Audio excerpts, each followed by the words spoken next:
La princesse se tenait au sommet de son chasseur stellaire, élégant ses yeux bleu pâle rivés sur le dreadnought ennemi devant elle.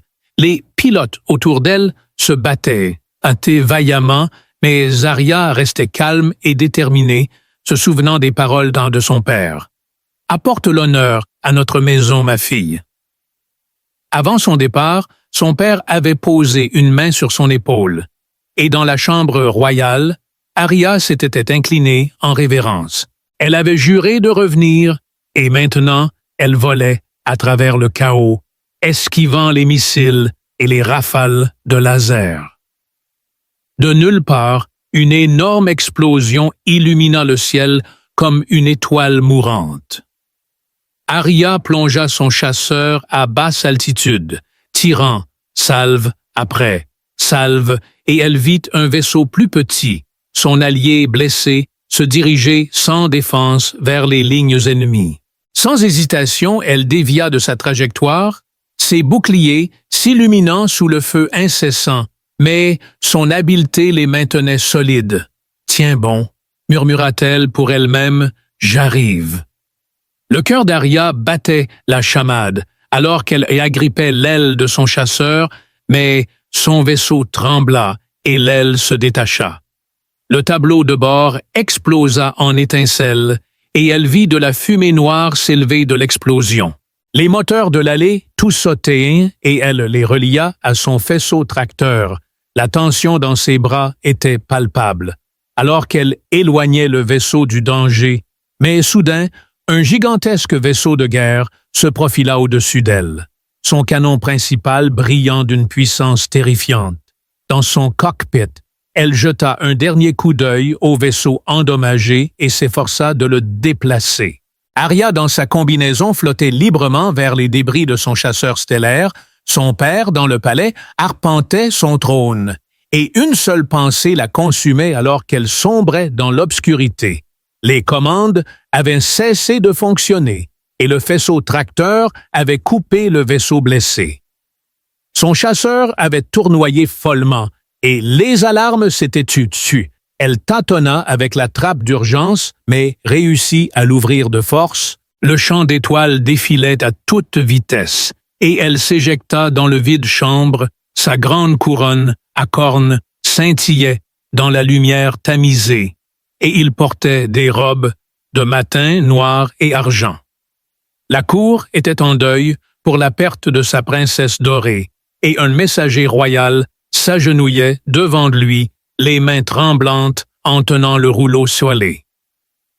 Le roi jeta un coup d'œil au sceau impérial qui était fissuré et brûlé sur les bords. D'une griffe tremblante, il le brisa, et sa voix trembla en lisant les mots écrits à l'encre rouge. Finalité, la princesse Arya est déclarée perdue en action. Les genoux du roi fléchirent sous le poids de la déclaration. Le cœur lourd, il se retira dans sa chambre privée. La pièce tomba dans le silence, alors que son chagrin éclata en un rugissement sourd, faisant trembler les murs de marbre. Le royaume alien semblait perdre espoir et force en ce moment-là. De lourds rideaux noirs et argentés pendaient aux hautes fenêtres, et au-delà les jumeaux soleils de son monde brillaient faiblement. Alors qu'il marchait lentement et lourdement sur le sol de marbre, son cœur se sentait aussi vide que la salle, résonnante à chaque pas. Les nobles se regroupaient dans la grande salle du trône, leurs couronnes et robes scintillant sous les lustres en cristal, mais leurs yeux étaient glacials et calculés.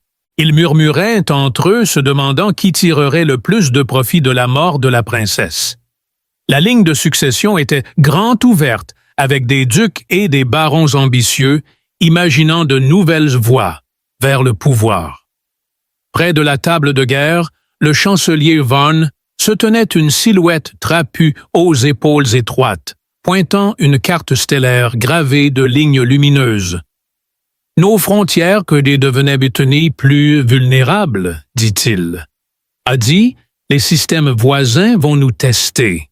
Nous devons agir maintenant. » En réponse, un grand maréchal, nommé le général Corps, frappa sur la table en criant « Nous devons montrer notre force ».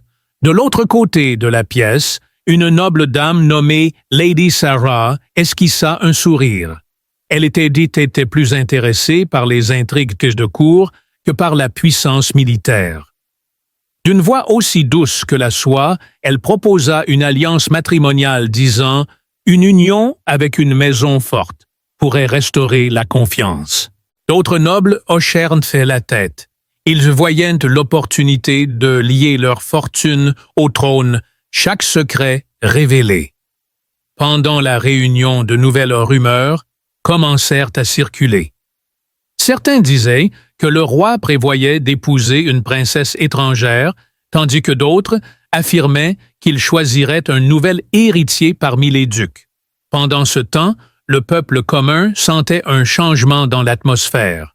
Les marchés qui étaient autrefois animés par les marchands et les acheteurs semblaient maintenant vides. Les commerçants murmuraient et que les impôts pourraient augmenter pour financer plus de soldats.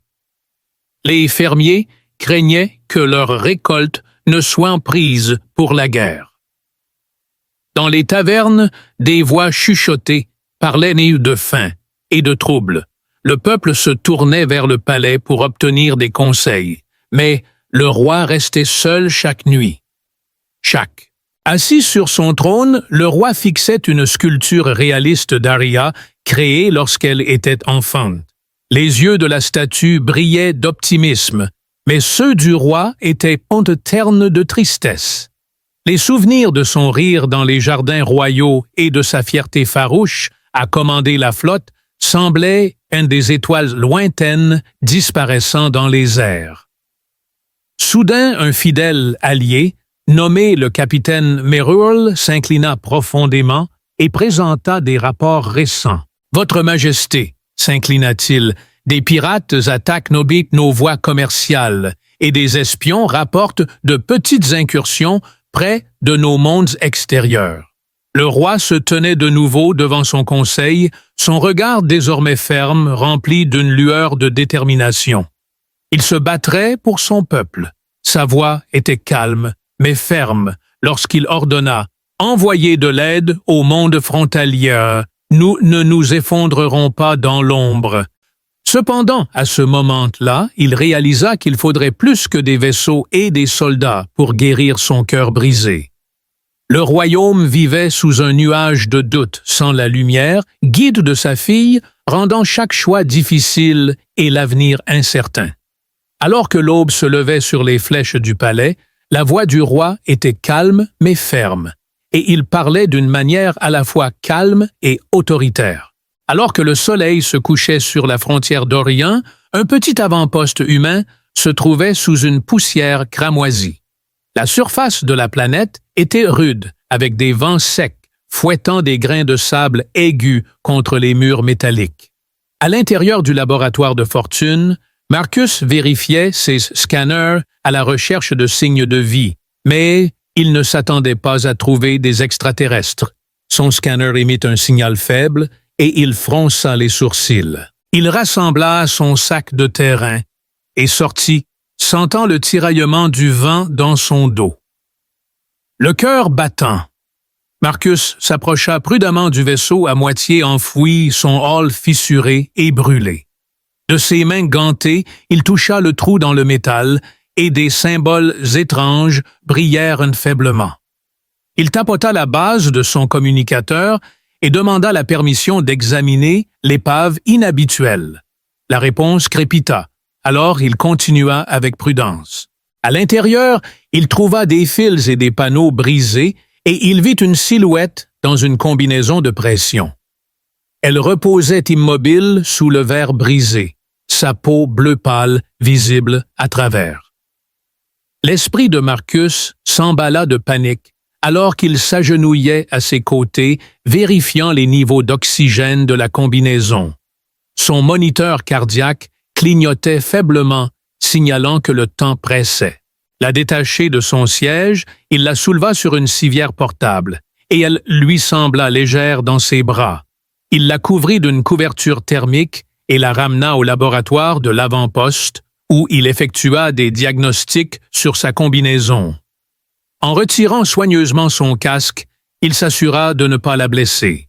Ses cheveux tombèrent en arrière, révélant de petites oreilles et pointues. Il couvrit sa bouche et son nez avec un masque à oxygène. Sa poitrine se soulevait et s'abaissait en respiration superficielle. Marcus récupéra sa trousse médicale, nettoya et bandagea sa profonde coupure, injecta un analgésique et un sérum de guérison de base et mit en place une perfusion pour les liquides. Il resta alerte toute la nuit, surveillant les moniteurs, tandis que la tempête dehors hurlait. Enfin, des heures plus tard, la lumière pâle de l'aube pénétra dans le laboratoire. Marcus s'est assis à côté d'Aria, qui était épuisée, mais pleine d'espoir. Les yeux d'Aria se sont ouverts en battant des cils alors qu'elle fixait les panneaux de plafond lumineux confuse et murmurant. « Où suis-je, Marcus? » Sourit doucement et dit « Tu es en sécurité. Je suis Marcus. Je t'ai trouvé. » Aria cligna des yeux, essayant de se concentrer, son esprit tourbillonnant de questions sur cet humain. Et pourquoi il l'avait sauvé? Pour la première fois depuis la bataille, elle ressentit une lueur d'espoir en dehors du sable rouge qui s'était installé à l'intérieur de d'eux. Au milieu d'un moment paisible, deux étrangers de mondes différents se sont rencontrés. Marcus offrit de l'eau à Aria et elle en prit une gorgée. En regardant son visage compatissant, elle réalisa que sa vie avait pris un tournant après avoir été sauvée de la nature sauvage. Maintenant, elle devait retrouver son chemin vers les étoiles, et le roi qui l'avait pleuré, Aria ouvrit les yeux au doux bourdonnement des machines et Marcus se tenait à proximité, remuant une casserole de soupe chaude. Il lui tendit un bol et elle en prit une gorgée lente, surprise par la richesse et la chaleur de la soupe. Le laboratoire de l'avant-poste était modeste, avec des tuyaux propres et des fils courant le long des murs et du sable rouge filtrant à l'intérieur. Dans les quartiers, Marcus ouvrit une petite boîte contenant des photos de sa famille et de ses amis sur Terre. Il sourit en décrivant les océans bleus et les forêts vertes de son monde natal. Aria hocha la tête avec fascination, alors qu'il lui faisait visiter le poste avancé, lui montrant les panneaux solaires sur le toit qui capturaient et émettaient la lumière de l'étoile rouge. Ensemble, ils passèrent devant la salle de communication où des messages clignotaient sur un écran. Et Marcus expliqua comment les humains envoyaient des données à travers les années-lumière en utilisant des signaux codés. Avec une main sur le cœur, elle ressentit un mélange d'émotions, un désir pour son royaume lointain et une appréhension quant à la réaction de son père à la nouvelle qu'un humain l'avait sauvé. Marcus et Aria commencèrent à développer un langage commun, et elle imita son discours lent et simple, avec son accent extraterrestre doux et musical ami, dit-il en se désignant, et elle répéta. Ils rirent lorsque sa voix se brisa sur une voyelle, et ils ajoutèrent de nouveaux mots comme vaisseau, maison et étoile chaque jour. En chemin, ils partagèrent des histoires sur le courage humain, et Marcus écoutait avec émerveillement Aria raconter l'empire de son peuple d'autrefois, avec ses flottes stellaires, ses halls de palais et ses jardins de verre, ainsi que la grande guerre contre un ennemi sinistre. Cependant, tout n'était pas rose. Ara se sentait mal à l'aise dans ses vêtements humains. Son armure extraterrestre était légère et moulante, mais le tissu rugueux irritait sa peau. Marcus découvrit Aria en train de faire les 100 pas près de la fenêtre du laboratoire, fixant l'horizon rouge. Il posa doucement une main sur son bras et lui assura « Tu rentreras bientôt chez toi ». Aria lui proposa de l'accompagner avec un sourire subtil. Elle resta collée aux dunes de sable cette nuit-là. Soudain, un message retentit sur le réseau de communication et Marcus, craignant pour la sécurité d'Aryaba, se tourna pour regarder le code. À son grand horreur, elle vit l'emblème de son empire natal. Des larmes montèrent à ses yeux et Marcus se tenait derrière elle disant « Ton monde t'appelle ». Arya se tourna pour hocher la tête, ses émotions mêlant gratitude et peur. Marcus était devenu son ami et protecteur, mais elle avait encore une responsabilité envers son père et son peuple sous le ciel ardent. Marcus et Arya étaient attachés dans la cabine de la navette, alors qu'ils se préparaient à traverser le gouffre entre leurs mondes. Alors que le vaisseau fendait le vide des étoiles, passait entraîné de lumière blanche, et Arya fixait le tableau de bord humain, essayant de calmer ses nerfs.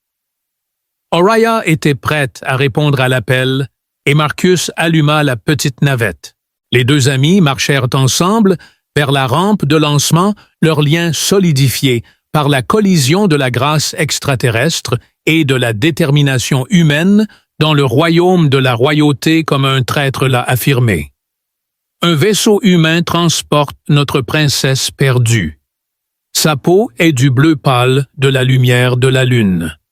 Au temple des étoiles, les prêtres brûlaient de l'encens et scrutaient leurs cartes à la recherche de signes de changement.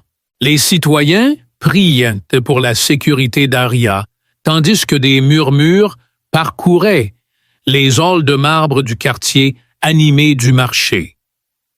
Dans le palais près des grandes fontaines, l'air devint lourd de tension. Alors que les médecins se regroupaient en petits groupes, Lady Siren siffla à Lord Mail qui lui avait sauvé la vie. Les yeux du pilote humain se rétrécirent en réponse. Si c'est vrai, cela change tout le pouvoir. Le général Core, prêt à défendre ou à saisir l'opportunité, tenait fermement son épée par le pommeil. Le chancelier Varn se tenait près de la table Olap, traçant un itinéraire vers la baie de chargement dans la haute tour. Le roi faisait les 100 pas devant une fenêtre couverte de rideaux noirs et argentés. Sa couronne reposait sur un coussin en velours intact depuis Arya. La voix du roi se brisa alors qu'il pressait une main tremblante contre sa poitrine et s'inclinait devant un coursier royal. « Votre Majesté, les éclaireurs rapportent qu'un vaisseau entre dans notre système, » dit le coursier. « Préparez le croiseur. Je veux une preuve de son identité. » Il leva la tête résolu à mettre sa peine de côté. De retour dans la navette, Marcus préparait les pinces d'amarrage. Lui et Arya s'entraînaient à fermer les écoutilles et à aligner les sas. Le cœur d'Arya battait la chamade alors qu'elle touchait la peau bleu pâle de son propre avant-bras, un rappel physique de tout ce qu'elle avait perdu. Dehors de la baie de chargement d'énormes portes, étaient prêtes des serviteurs et des gardes, formaient des lignes, les yeux fixés sur la petite navette, glissant vers eux à l'intérieur. Le capitaine Seller rassembla ses officiers pour préparer le croiseur à un lancement immédiat et il ordonna aux soldats de vérifier les armes et les boucliers. Des espions revinrent du monde périphérique avec des visages pâles et des communications interceptées, y compris la voix d'Arya prononçant son titre royal dans une langue ancienne. Le roi exigea une preuve de cela, et le message fut délivré. D'un souffle régulier, elle releva le menton et parla clairement « Je suis la princesse Arya du trône stellaire ». Alors que les portes de la baie de Docking commençaient à s'ouvrir, un faisceau de lumière du palais l'accueillit chez elle. À ce moment-là, les rumeurs se transformèrent en vérité, et le royaume retint son souffle, attendant de voir si l'espoir ou le danger franchirait l'ouverture. Arya posa doucement sa main sur le bras de Marcus, disant « Merci ». Marcus hocha la tête fier et déterminé. Autres, ils franchirent le cap et franchirent le seuil. Le destin de deux mondes reposait sur ce seul pas. Marcus et Arya montèrent dans le cockpit du cargo. Le vaisseau était vieux mais robuste. Marcus actionna des interrupteurs et vérifia les instruments. Arya regardait les cartes stellaires lumineuses, ressentant un mélange d'espoir et de peur. Malgré son manque d'expérience pour piloter un vaisseau humain, elle faisait confiance à la main ferme de Marcus. Ils décollèrent de la planète rouge et se dirigèrent vers l'espace profonde. Marcus activa le moteur et les étoiles s'étirèrent ni comme des diamants sur du velours noir. Arya s'accrocha fermement à son siège, alors que le cargo entrait soudainement dans un voyage plus rapide que la lumière. Les alertes retentirent, le vaisseau trembla et un amas d'astéroïdes rebelles se profila devant eux. Marcus éteignit le moteur principal et passa au propulseur manuel, guidant le vaisseau à travers des espaces étroits. Entre les rochers, Arya retint son souffle, alors que la poussière spatiale secouait le couloir, mais, avec un dernier coup de poussée, ils purgèrent le champ et poussèrent un soupir de soulagement. « C'était juste », dit Arya, et Marcus sourit, essuyant la sueur de son front. « Les astéroïdes ne sont pas de taille face à la détermination humaine », balbutia-t-il. Éprouvant une nouvelle admiration pour le courage humain, Arya hocha la tête et Marcus sourit. Le cœur d'Ariana s'accéléra lorsqu'elle le sentit renforcer les boucliers du vaisseau et fixer les panneaux lâches. Ils étaient bientôt prêts pour leur prochaine bataille, quand un signal clignota sur le panneau de communication, les alertant que les pirates de l'espace les avaient découverts et exigeaient la reddition de la cargaison. Les pirates de cette région n'ont jamais montré de pitié, pensa Arya. Nous n'avons pas de cargaison, dit calmement Marcus, réglant le communicateur pour enregistrer « Éloignez-vous ou faites face aux conséquences ». Le vaisseau pirate tira un coup de semonce secouant le cargo. Marcus ouvrit la soute aux armes et riposta avec des projectiles de plasma. Arya prit le contrôle de la navigation menant le vaisseau dans une spirale serrée, alors qu'il plongeait sous les lasers des pirates et ripostait, et après une course-poursuite tendue, les pirates se retirèrent et prirent la fuite. Arya laissa échapper un souffle qu'elle ne savait pas retenir, et Marcus lui tapota l'épaule en disant « Bon travail ». La fierté d'Arya brillait dans ses yeux bleu pâle, alors qu'elle pilotait le cargo. Marcus fronça les sourcils en désactivant les systèmes inutiles et en accédant au cœur du moteur par une trappe d'accès. Des étincelles jaillirent pétillant des fils endommagés, tandis qu'Arya lui offrait des outils et une lampe de poche. Marcus recabla le circuit, remplaçant les fusibles cassés par des pièces de vie de rechange. Le moteur se remit à ronronner et la zone applaudit doucement. Une fois le moteur réparé, ils tracèrent une route directe vers le système royal. À mesure qu'ils s'en approchaient, Arya posa sa main sur le verre du hublot et les anneaux et continents du monde apparurent devant leurs yeux. Marcus stabilisa le cargo pendant qu'Arya posait le pied sur le sol en marbre poli de la baie de chargement royale. Il se tourna vers Arya et dit « Nous avons affronté la cour ensemble ». Arya croisa son regard et hocha la tête, sachant qu'elle pouvait compter sur lui plus que quiconque. Il ferait plus face à tout ce qui viendrait ensuite, côte à côte, liés par la confiance et le courage partagé. Un doux sifflement s'échappa de la rampe du cargo. Marcus resta près d'elle, sa main sur le bas de son dos, l'entourant. Dans une formation rigide, les gardes en armure noire et argentée cachaient leurs émotions derrière leurs casques. Le cœur d'Arya battait la chamade, alors qu'elle avançait sa peau bleu pâle, attirant des regards curieux. Avec une grâce assurée, elle soutint le regard de Marcus, et un héros en robes ornées leva son bâton, annonçant que la princesse Arya était revenue sur le trône stellaire. Arya baissa la tête, et Marcus se tenait droit à ses côtés. Quelques instants plus tard, le roi extraterrestre entra, son regard fixé sur elle. Sous les lumières, sa couronne brillait et il semblait plus vieux qu'elle ne s'en souvenait. Le chagrin avait gravé des lignes sur son visage et ses yeux s'écarquillèrent lorsqu'ils rencontrèrent les siens. Pendant un bref moment, aucun d'eux ne bougea. Le roi prit une profonde inspiration et un garde saisit les bras de Marcus. « Père !»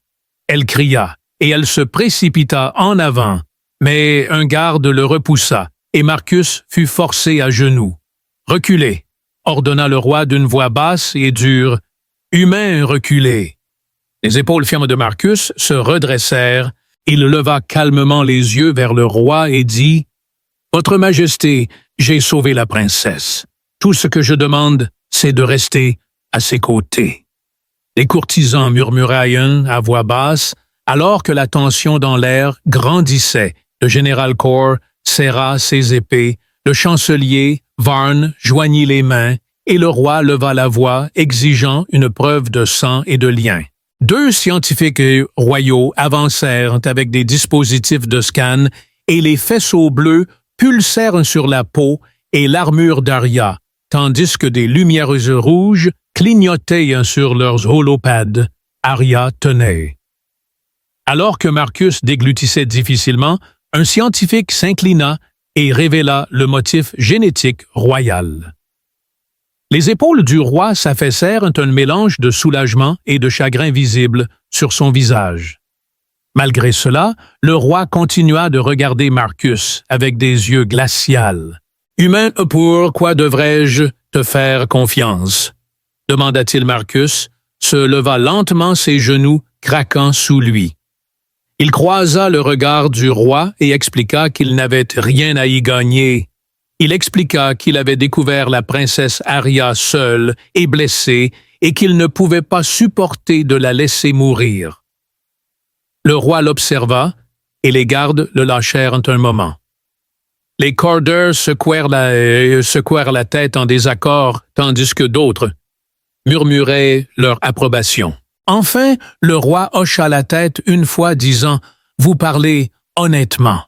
Il marqua une pause, puis ajouta « Vous resterez ici sous surveillance jusqu'à ce que je décide de votre sort. » Marcus baissa la tête en prière. Arya, les yeux remplis de larmes, s'agenouilla à ses côtés, toucha sa joue et murmura « Merci ».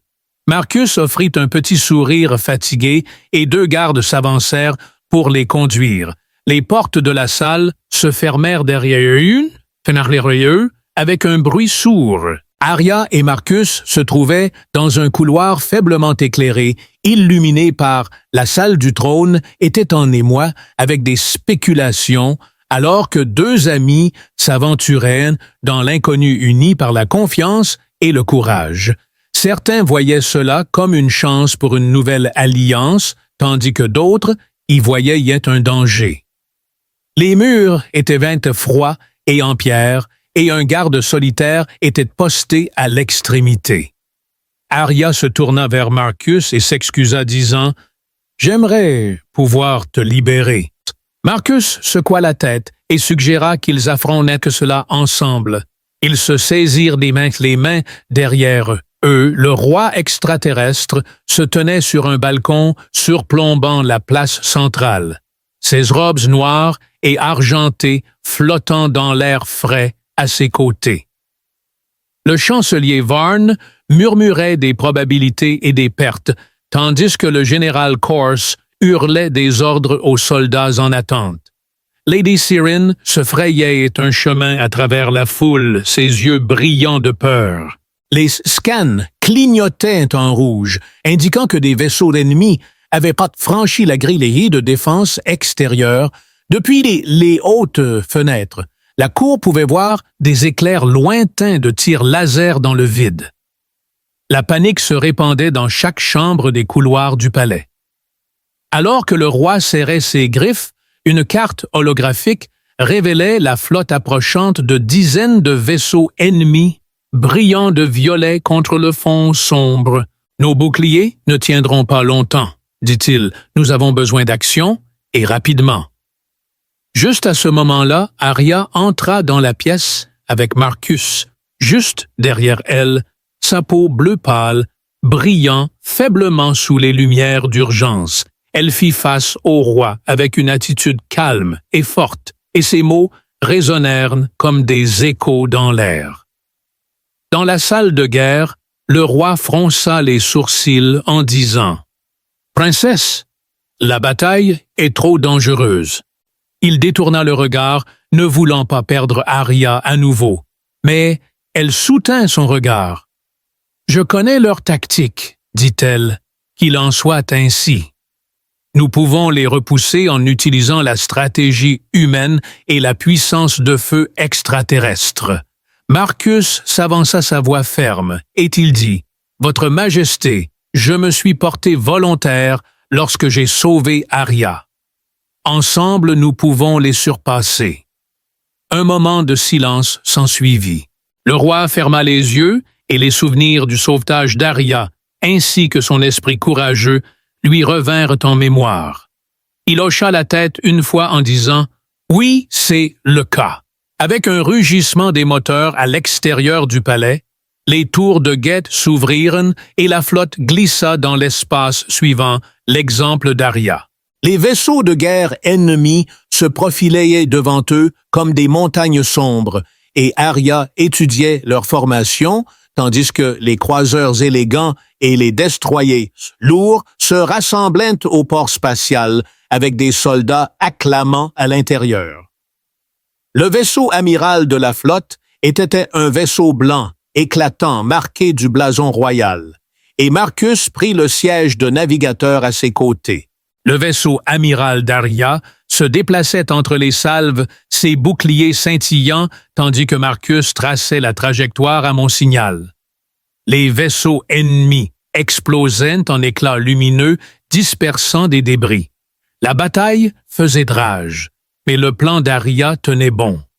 Le coin brisé s'effondra et les vaisseaux ennemis commencèrent à se retirer. Alors que la flotte ouvrait le feu des explosions, fleurirent le demi-point le long du coin ennemi. Marcus appelait les angles de tir et vaisseau. Après vaisseau, atteignait sa cible. Dès que les destroyers Scar se sont approchés d'eux, la bataille s'est terminée et les nuages se sont dispersés. À leur retour au palais, les capteurs royaux ont détecté un silence complet. Le roi, submergé de soulagement et de fierté, a déclaré « Ils sont partis ». Arya et Marcus sont retournés à la baie de chargement en héros et la cour ainsi que les soldats sont acclamés. Pour la première fois depuis le début de la guerre, les soldats ont levé leurs armes en signe de salut. Le royaume ressentait l'espoir que la combinaison de la persévérance humaine et de l'honneur alien avait enfin inversé la tendance. Avec Arya et Marcus côte à côte, le roi alien savait que la salle du trône était une ruche d'activité, alors que le roi extraterrestre était assis sur son trône de marbre orné d'une simple couronne en argent. La princesse Arya et Marcus se tenaient devant lui, leurs yeux brillants d'espoir. Lady Seren et le général Kor observaient en silence respectueux lorsque le roi se leva de son siège. Il leva un petit médaillon lumineux dans sa griffe, représentant le courage et la loyauté. D'une voix chaleureuse, il dit « Je te nomme Marcus de la Terre. Salutations, estimé prince du trône stellaire. » La foule éclata en applaudissements, tandis que Marcus s'inclinait humblement. Ariane, les larmes aux yeux, tendit la main pour toucher le bras de Marcus en signe de célébration. Le roi parla alors de nouvelles connexions entre les mondes, exhortant la Terre à s'unir avec eux. Des diplomates humains, armés de bannières blanches et de mots de paix, s'avancèrent, et les deux parties s'assirent à une longue table courbée.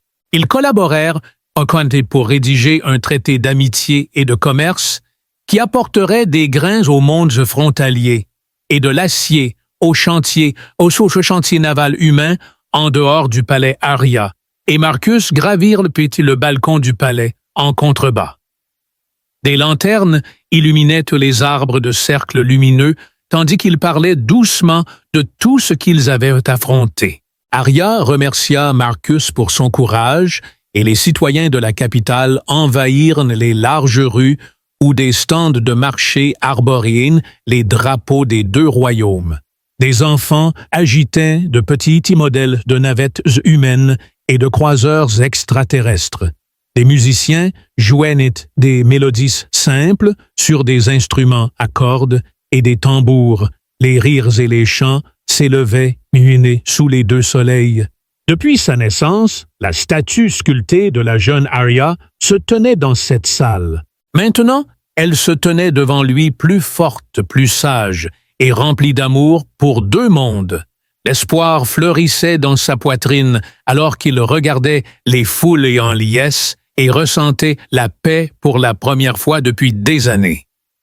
L'obscurité du passé semblait maintenant lointaine, alors que le ciel nocturne se remplissait d'étoiles.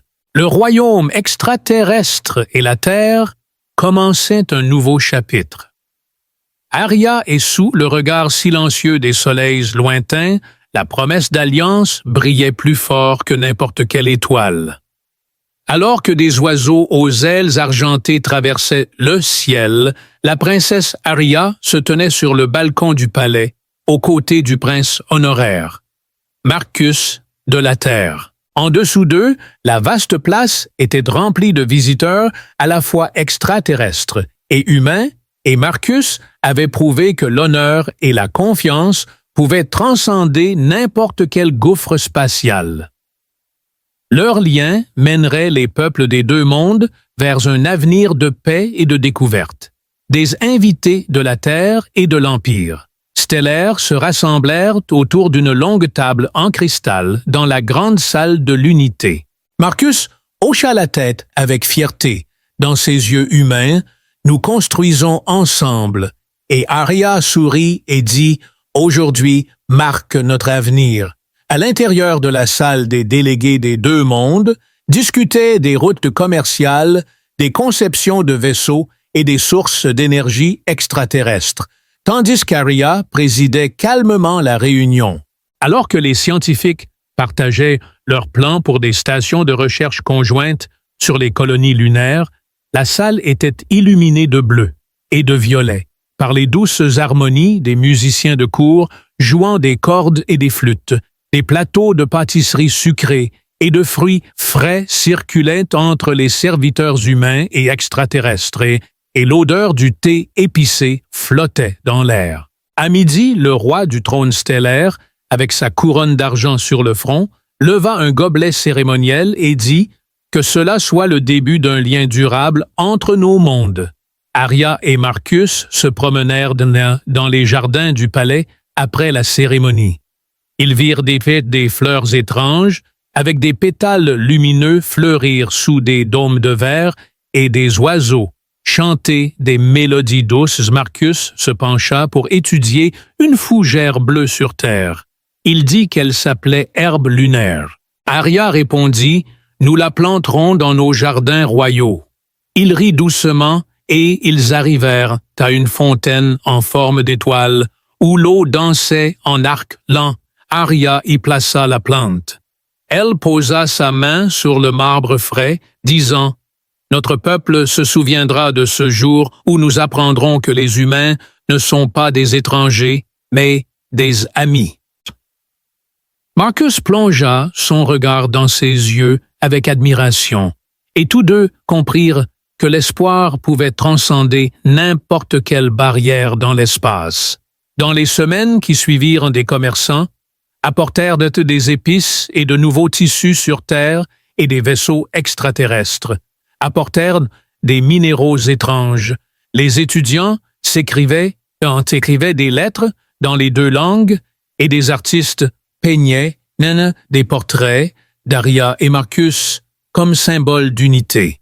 Les marchés grouillaient de rires et de bavardages curieux alors que Marcus embrassa Arya dans une étreinte et murmura « Merci », alors qu'ils retournaient au balcon où les étoiles scintillaient comme des joyaux lointains, et le monde semblait n'avoir jamais connu une telle tranquillité.